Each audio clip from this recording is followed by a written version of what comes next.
Mario Dumont. Une feuille de route impressionnante.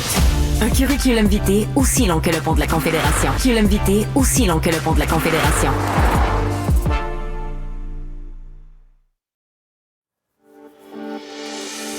Revenons maintenant ensemble sur les envies de référendum de François Legault dans le dossier de l'immigration. Il n'a peut-être pas reprononcé le mot, mais le premier ministre s'est solidement fait rabrouer par les oppositions. Un référendum sur quoi exactement, au fait, et qui donnerait quoi, Emmanuel? Bien, c'est toute la question. Là, je faisais un peu la recension. Là. On est parti de vouloir les pleins pouvoirs en immigration. Là, après ça, on voulait la réunification familiale. On est revenu au plein pouvoir la veille de la rencontre avec Justin Trudeau. Puis là, ça nous prend quelque chose sur les travailleurs étrangers et temporaires. Le problème auquel M. Legault est confronté, c'est que c'est un peu comme l'empereur est nu. T'sais, en politique, quand tu fais une menace, là, il faut que tu sois prête à la mettre à exécution. Voilà. C'est comme un parent. Tu dis, si t'es pas fin, je vais t'envoyer dans ta chambre. Si ton fils, il sait que de toute façon, on ne la mettra pas à exécution, ta menace, là, il est pas mal mort de rire, tu sais. Ça s'appelle les conséquences, ça, effectivement. Est-ce qu'on peut parler d'envie de référendum ou, au fond, c'est davantage une simple bravade, mais il fallait voir un peu partout les réactions à Québec, notamment de Paul Saint-Pierre Plamondon, là, qui a pris François Legault au mot. Là. Au plan politique, c'est quand même une stratégie risquée de la part de François Legault. Ouais. Mario? Moi, je crois à cet outil-là, l'avoir dans sa manche, dans un cas extrême. C'est pas d'hier qu'on parle de ça au Québec. Okay. L'idée d'un référendum sectoriel.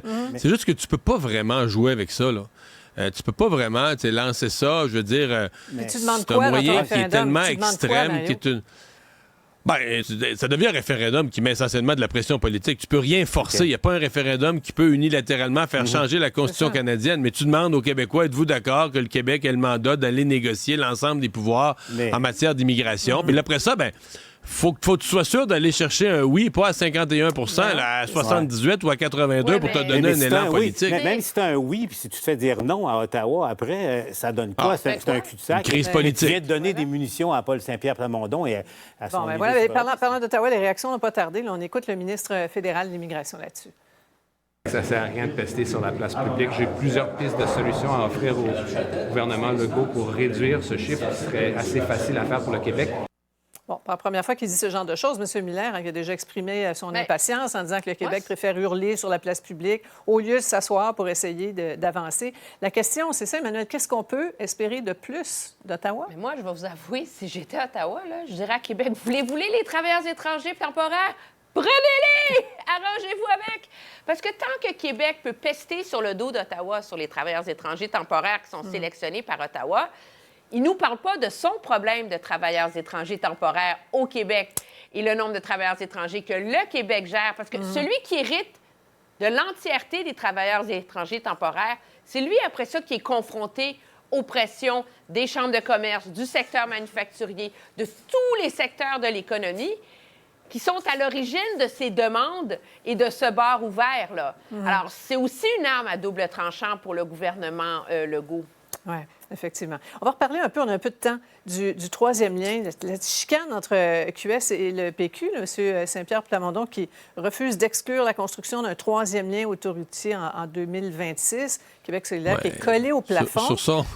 Oui, Mario? Sur son compte X, il l'exclut, là. C'est-à-dire que il fait un point de presse, puis la plupart des journalistes présents comprennent qu'il n'y a pas vraiment exclu la possibilité qu'il y ait du routier dans un futur troisième lien.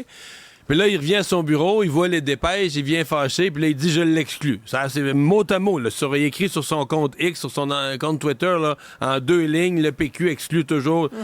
Mais tu vois, comment ça se fait que tu as besoin de clarifier quelque chose? Tu t'adressais à des journalistes, puis ils sont nombreux, puis le point de presse a été long, puis ils sont tous ressortis avec une opinion plutôt floue.